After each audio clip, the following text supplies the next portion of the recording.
Hey guys, what's up? It's Ghost, and I'm back with episode 3 of Indiana Cryptids. This also brings us one cryptid from Michigan that we're going to dive into as well.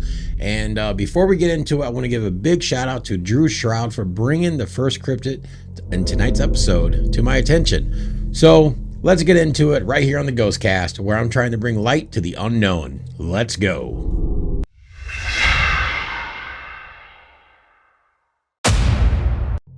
All right, so before we get into tonight's episode, I want to give a big thank you to everybody sharing the channel, sharing the videos, and even coming over and hitting that subscribe button. We have surpassed 300 subscribers over here, and it's absolutely amazing. I think the last time I looked, we're at 306 subscribers. Absolutely amazing. So thank you guys so much. Anything you guys do to share and bring more attention to the channel and to these videos helps the channel grow, and I greatly appreciate that.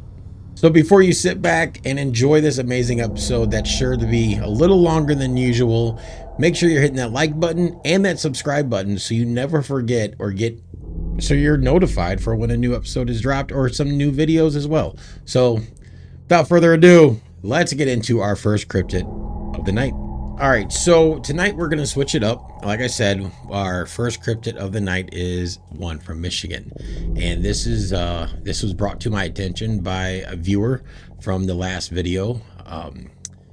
He goes by Drew Shroud here on YouTube, and so what we're going to dive into is the Michigan legend of the Michigan Dogman. Now, I'm always looking for new cryptids to look into. They don't have to be in Indiana. I'm just trying to focus on Indiana, but if something pops up that looks really interesting, we're going to dive into that as well. So let's get into this, and we're going to go through the research that I was able to find and what I was able to note down. This first one is a long one, so bear with me. It's a lot. Our first cryptid of the night, the Michigan Dogman, comes to us from Drew Shroud. Told me to look into it and see what I thought about it, and I absolutely love the story behind this. So the Michigan Dogman is said to be 7 feet tall, having blue or amber glowing eyes, with a dog's head and a torso of a man, and it lets out a howl that sounds like a human scream. Now, the first reported sighting of the Dogman takes us back to 1887, as do most of these creatures and cryptids and monsters that we are exploring into. Take us back to pretty much either the early 1800s or the late 1800s. So there's something going on in the 1800s that we don't know about. So the first reported sighting of the Dogman takes us back to 1887, like I said. 2 lumberjacks in Wexford County claiming that they had seen a dog-like creature that had the body of a man but the head of a dog. Now, there were no other reported sightings again until 1937. A man by the name of Robert Fortney reported that he was attacked by 5 wild dogs near Paris, Michigan. His report also states that one of the wild dogs stood up on 2 legs and looked him right in the eyes. Now, if you ask me, I don't think there was a circus in town, because, circus animals do all sorts of fancy tricks, and, maybe, there are dogs out there that do walk on 2 legs. We've seen it on TikTok, social media, Facebook, YouTube, and, there's some funny dogs out there. And before we get too dived into this, I talk about how I would love to find a Bigfoot or some weird, crazy cryptid like the Mothman until that actually happens. And then I'm probably going to run for the safest place possible. And I feel like if you're running from a Bigfoot, there's really no safe place to hide unless you are completely going to enclose yourself in big ass rocks. Because a Bigfoot probably isn't chasing you to give you a big warm hug. Let's just be honest about that one. But besides those encounters, there are a couple more encounters of the Michigan Dogman. And these next couple, the last one is very interesting. And there are we're going to dive into some history as well. So the next encounter takes place in 1967. A couple in Manistee, I hope I'm saying that right, in Manistee reports that they saw a very large and hairy creature running across the road on 2 legs. All right, that's pretty interesting. You know, a lot of these reports are saying that they are seeing a large hairy creature running on 2 legs. I'm not very familiar with the wilderness of Michigan. Oh, and by the way, this all takes place kind of in the lower peninsula of Michigan from what I was able to find out. But I do know in Manistee National Forest up there, a lot of that is, there are bears up there. So, you know, I don't know. Some bears maybe walk on 2 legs. Let's jump into the year 1987, which is where the next encounter takes place, and also the year I was born. So it's a good year. Probably not for the people that saw some weird creature, but let me tell you about this one. The next encounter takes us to 1987, where a group of 5 teenagers in Luther, Michigan were chased by what they say was a large dog that walked upright and had glowing eyes. Now, you know, I have a dog. I got my dog Luna, well, our dog Luna. It's my daughter's dog and my dog. But, you know, we have doggy treats. What if, like, if you're in that area of Michigan, just carry doggy treats on you, and maybe you can make friends with this Dogman of Michigan. Maybe that's all he wants is treats. Granted, the treats probably, he'll probably want them covered in blood, but treats nonetheless, and maybe a friend, you know, who knows? Okay, I have one more encounter for you that takes us to the Michigan of Dogman, and this one brings us to a little bit more of present day, and this is the last time the Dogman has been spotted from what I could find.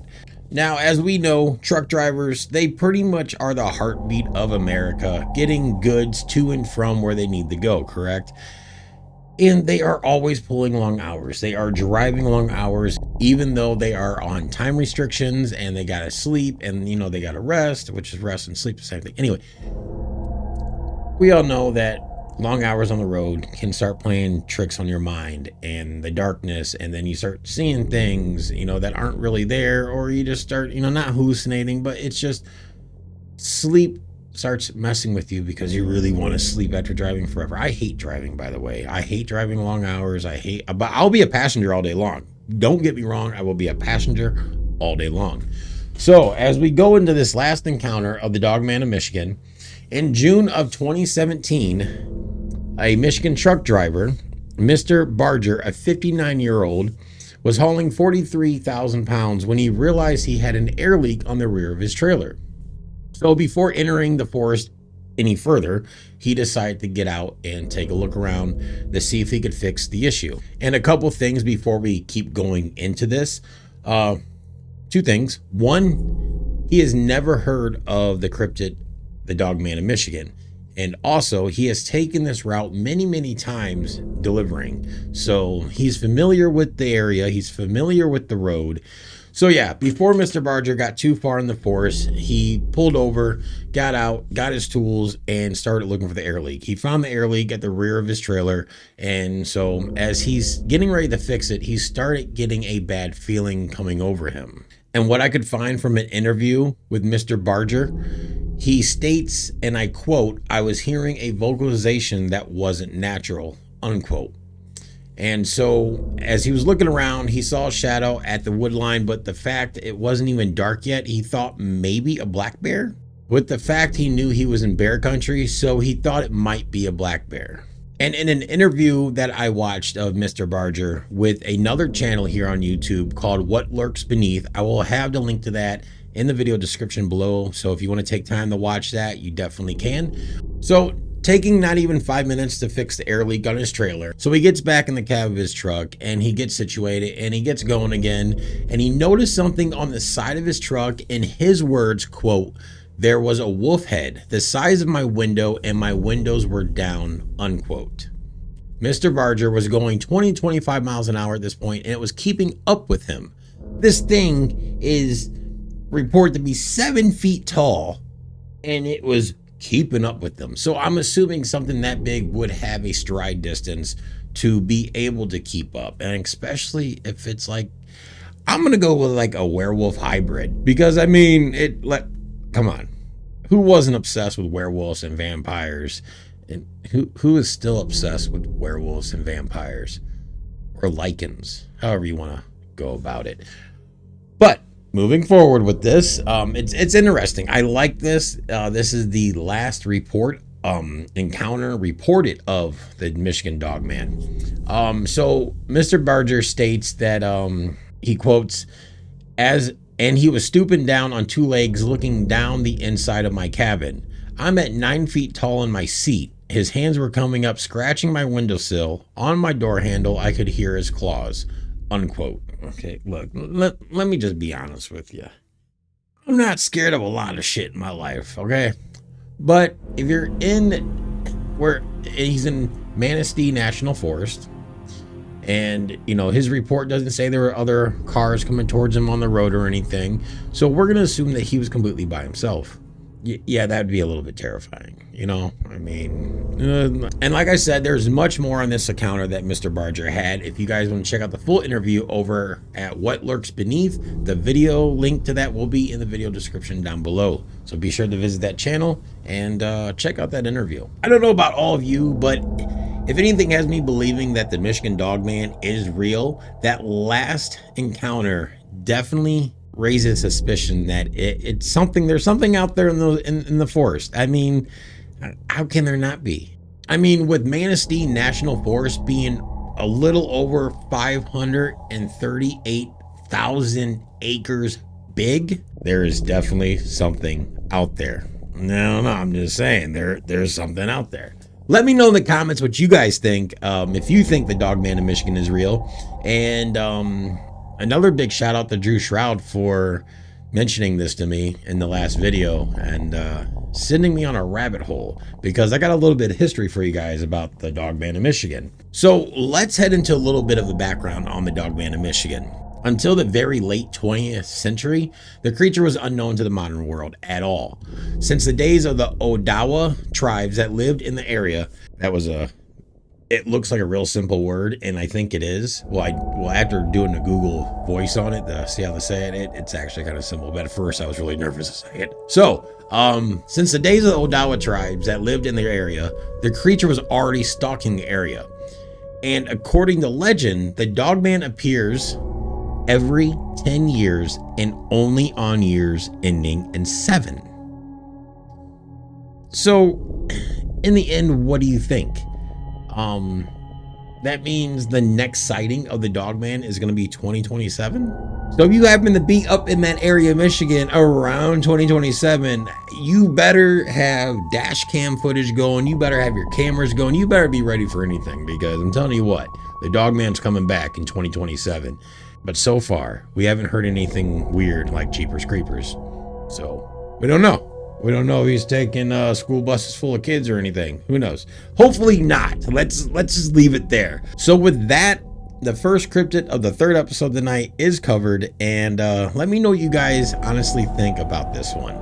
Do you believe it? Do you not? Do you think they were seeing something? What do you think could have been in that forest that could have kept up at 20-25 miles an hour and looked down into a semi-truck cab that the driver was already sitting 9 feet tall in? I don't know. Let me know in the comments, and I'll respond. I'll reply. I promise. Heading into the second and final story of the episode tonight, I bring you guys the Crawfordsville Monster. Before we get too deep into this one, which there's not a lot on this one. There is a good amount, but there's not a lot. This one brings us to Crawfordsville, Indiana, and it takes us back to the late 1800s, and to be exact, the morning of September 5th, 1891. So back on the 5th of September of 1891, 2 ice delivery men, Marshall and Bill, got their wagon prepared for a day's work, when all of a sudden they started feeling a sense of awe and dread come over them as they both turned upwards to look to see something that they described as a, quote, horrible apparition, unquote. The local newspaper, the Crawfordsville Journal, described what they saw. And Crawfordsville Journal states it was about 18 feet long and 8 feet wide, and moved rapidly through the air by means of several pairs of side fins. It was pure white and had no definite shape or form, resembling somewhat a great white shroud fitted with propelling fins. There was no tail, or head visible, but there was one great flaming eye, and a sort of a wheezing plaintive sound was emitted from a mouth which was invisible. It flapped like a flag in the winds as it came on, and frequently gave a great squirm as though suffering unutterable agony, unquote. To me, that just sounds like it sounds like the end of times in a way. I mean, you see this really big white shroud of something in the sky above you, big glowing eye, and I know what some of you are probably thinking, Lord of the Rings. Well, I don't know, maybe, who knows? I'm not sure. I'm not a huge I like Lord of the Rings, but I don't know everything about Lord of the Rings. But the eye, Anyway, Marshall and Bill, for about an hour, witnessed this creature before retreating to a barn for safety. Now, they weren't the only ones who have witnessed the sighting. There was another witness within the same town, and that is a pastor of the First Methodist Church, G.W. Switzer. And a little after midnight, Switzer was heading out to his well to get some water from the well. And that's when he noticed something hovering above him. Now, as he noticed this, ran to his wife as this thing, as he states, quote, swam through the air in a withering, twisting manner similar to the glide of some serpents, unquote. Now, that was the only description that they got from the pastor on that one, but it's still kind of creepy because it kind of fits the same description of the first encounter. But we're about to dive into something about this that's going to just go, and it's going to kind of make everything make sense a little bit. So all that seems very, it describes a creature. It describes something in the sky. But the story takes a turn, and this is where it gets a little more believable that there was something up there. And there was. I'm going to tell you all about it. I know what it was. I found out, and if the statements are true, we know what it is, and you're about to find out as well. So those encounters and those statements make it believable that there was a creature up there, that there was definitely something up there, because 2 eyewitnesses seen it, and something was there. Could it have been a cryptid? Could it have been a creature? Could it have been something way more bizarre? Or could it have been something much more simpler? Let me explain it to you. So even though the news spread really quick with this sighting, a lot of correspondence to the newspapers reporting about it all started to think that Judgment Day was upon them. But, okay, we're still in 1891. There are 2 townsmen within the same area that happened to track the creature.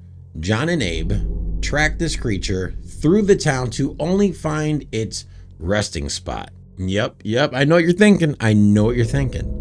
Shit, they found it. What did they get it? Did they capture it? Is it on display? But it's simple.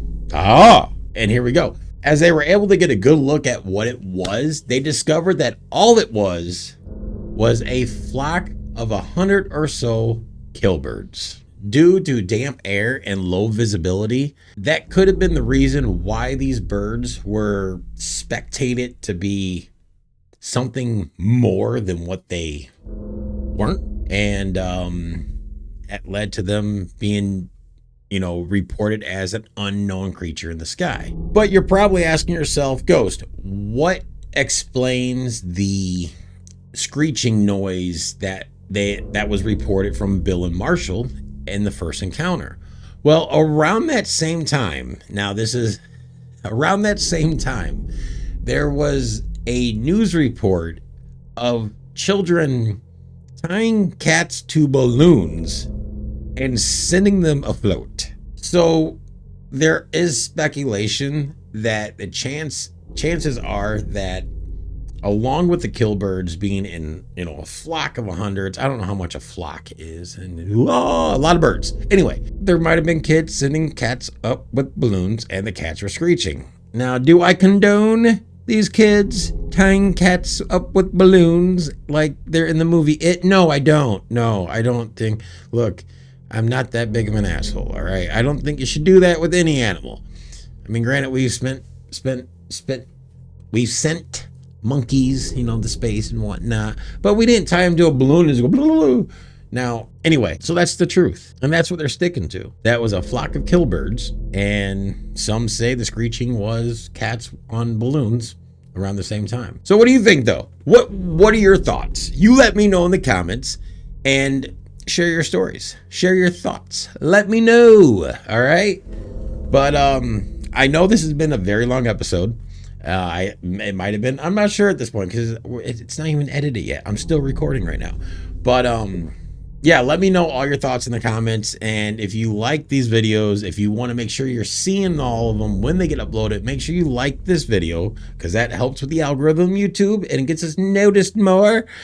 And also make sure you're subscribing to the channel so that way you get notified every time there's a new video. I upload videos of me just playing horror games and getting scared. And sometimes I upload videos that I make around town. I hope you guys are enjoying the videos. That's the main thing for all this. Until next time. We covered the Dogman of Michigan. Thank you again, the Drew Shroud, for the mention of that one. And we also covered the Crawfordsville Monster right here in Indiana. Be on the lookout for episode 4. Keep those notifications on, and I'll see you next time. As always, if you have any stories to share with me or you have anything you want me to look into, email those to ghostcast87@gmail.com or get it down below in the video description. And also my Discord link will be down there as well. So thank you guys again for joining and watching. It's been awesome, and I will see you in the next one. As always, take care, and this has been Ghost, and this has been another Ghost Cast bringing light to the unknown. Later.